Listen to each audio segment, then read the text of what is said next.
नमस्कार बंधुगण पुणी आसूची लघुचाप 25 रे उत्तर पश्चिम बंगोपसागर एक लघुचापर संभावना रही।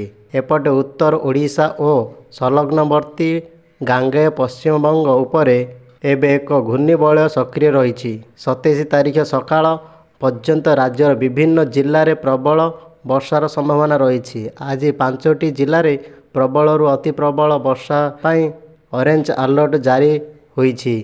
एही जिलागुड़िक है केन्द्रापड़ा, जगतसिंहपुर, कटक, सुंदरगढ़ एवं झारसुगुड़ा।